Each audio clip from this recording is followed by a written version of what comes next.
La Crosse's Northside Stories podcast featuring Bill Temte is sponsored by Willow Heights. Find Willow Heights subdivision just 18 minutes from the mall.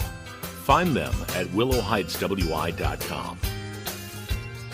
You know, I said that we didn't have a card, and many of the neighbors and other people didn't have one, or if they did, it sat in the garage 90% of the time. And the number of people that we didn't have a car, no. And people my age, 75 to 80, and that,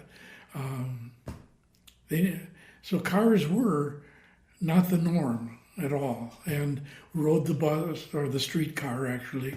Let's talk about the streetcars, because I moved to La Crosse in 1992, and they were long gone before I moved here. When did they kind of fall out of favor? Well, they didn't fall out of favor so much as they simply were replaced by better technology and a bus system and that sort of thing. But they were the lifeblood kind of us on the north side, because, like I say, it made a big circle, and one side of that circle was right up George Street, and George Street could be accessed from the east and west, and the other one I think went up Lumas Street or Prospect, one of those. Anyway, it made a big loop there, and came back to George Street. There was a little house on the corner with a flat roof. That's the only thing I really can remember. That house is still there, but it's been updated with a more space and a regular roof and everything.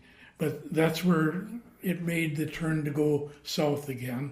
Okay. And very little was north of that at that time, because all that Shopko Bay Area thing was created much later.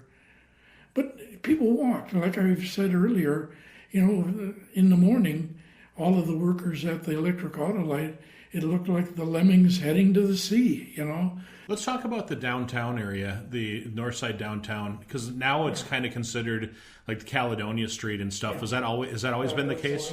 The downtown, there was a men's store and a shoe store and the Riviera Theater and, of course, the sweet shop and the St. James Catholic Church, and, you know, a lot of other things there. There's a women's store that was still there when we came back from my military, which would have been in 1960. A number of those stores are still there. The men's store and McCann's, and a shoe store, Klinkner and Jensen. None of it's there anymore and stuff. But, you know, didn't have to go downtown to shop. We had basically whatever you needed right there on the Caledonia Street. And then there were a few other shops, like on George Street, there was a shoe stop and a hardware store that sold a variety of things right across the street, kind of from my dad's grocery store. And a few other small stores. The buildings are there, but the stores aren't there anymore. Right. What was there to do for teenagers? The sweet shop, Terp's restaurant, where the old Logan was. The tennis courts and athletic fields were just to the south of it. But then right on that next street, Terpstra had a cafeteria and place where kids of the north side and Logan were welcome to come in, sit around, have a soda, have a dish of ice cream or whatever, and hang out and talk. And then there was the sweet shop, and walking down to the sweet shop was we didn't go to the Maid Right because that was a restaurant. And the sweet shop welcomed us to just go in there, hang out, get in the booth, talk, and have it loose. And then, of course, being neighborhoods, like in the summertime, we had kind of continual softball game going. Could you see kids nowadays, Bill, actually living the simple life like you did when you were a kid? No. Frankly, that simple life left the south side much earlier, simply because the more involved things to do, because of the university being there and the campus school and Viterbo for the women's kinds of things, and other institutions. Well, even the vocational school had that big auditorium and stuff. So there was a lot of things going on there. And being the vocational school was a welcoming place for, youth to go. Now, a lot of times when I watch some of the old school TV shows or, even like a Lawrence Welk when I was a kid, there was, people that were up there dancing and things like that. Was there a place or a dance hall or, a get-together for teenagers or maybe between teenager years and being married years where you could go and hang out? The schools had what they called the Jive Hive. Each school had a very, very good swing band.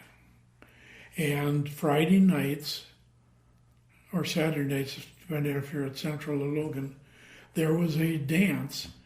And you'd go and dance and walk around. They were always, Logan had it made because we had that big gym. And it was in the gym and plenty of room. So the swing band would be set up in the balcony on one end and the dance floor down below. And if you weren't dancing, you were with somebody, a guy or a gal, just walking the perimeter, listening, and maybe singing. And it was just a whole different life. So it was similar to like watching some of those Ginger Rogers movies and things like that. Yeah. When they were actually singing and dancing. And I mean, the world really was that way back in the day. Yeah. The rose-colored glasses were always on. Yeah. And it was wonderful. And relaxed is a word I've used several times. We used to ride our bikes, by the way, everywhere. And we'd go climb the bluffs out there by Gillette Street and stuff. We'd just ride our bikes out Gillette Street, lean them over against a tree at the base of the bluff, climb the bluff all day and stuff, come back down and ride home. Back in the late 40s and the very early 50s, I don't remember us ever worrying about having our bikes stolen. Was there crime back then that you remember? Crime? Yeah. It didn't invade the community like it did. Like for instance, stores weren't as worried about shoplifting and stuff because there was a morality in the people also about right and wrong, and to shoplift something wouldn't enter. There was a little of that. I wonder if there was the fear of the mom and dad. Because I remember when I was a kid, I remember taking a candy bar. I got spanked. I had to stand in the corner. I had to bring the candy bar back and tell the guy that I took it. And I think he made me work too. Nowadays, I don't think kids have the fear of their parents. No, because parents have been said, you don't intimidate your children. You be nice to your children. You never touch them emotionally or physically. And so there's no discipline that really works anymore. But you hit it right on the head. Family discipline. And I can remember I'd walk by my grandma and grandpa's house and go in there, and there was the sheriff. Not bad. I don't remember it bad, but just them I remember it as them caring about me. Right. So anyway, but you hit it right on the head the way you said it. Let's talk about some of the other businesses. What are some of the businesses that you remember that used to be there that are no longer around? Well, like I said, there was on Caledonia Street, I don't remember the name of the women's store, but it was on the corner of Caledonia and Clinton, I'm quite sure. On the other end, a department store, and then a shoe store, I do remember the name of that one, Klinkner and Jensen, and a McCann men's. Okay. What about your father's grocery store? I know that you said in one of the previous podcasts that he had passed on and your mom ran it after that. What happened to the store eventually? Well, an electrician that had a big electrical contracting business on the north side, he moved his business and that sort of thing because there was storage out and back and all that. And he had my mom run the office. Well, after that, I went in the military, and I don't remember. But now it's where that big... well, now it's a haircutting salon, right? And it takes up what was the store and was the vacant lot. So did the store shell get tore down to build build what's there now? Yeah. Because I know that the house that you grew up in is still there. Still there. Now, is that the same look that house had? From the front. But if you go down the alley, it's been added on, and, you know, there's no yard anymore. In fact, we used to have a swimming pool.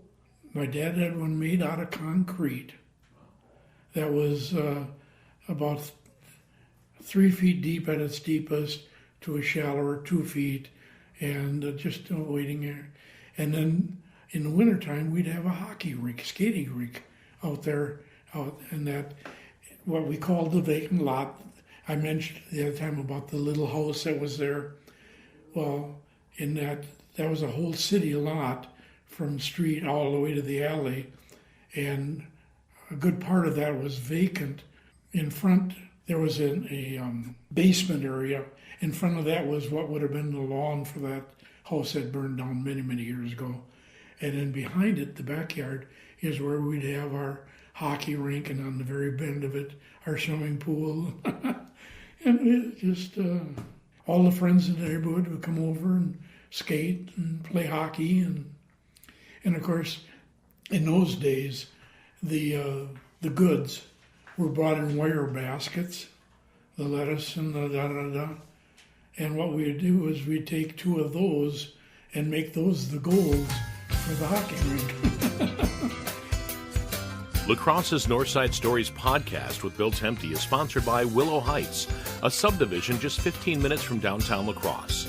Find them at willowheightswi.com. The Northside Story podcast is a podcast for hire.com production.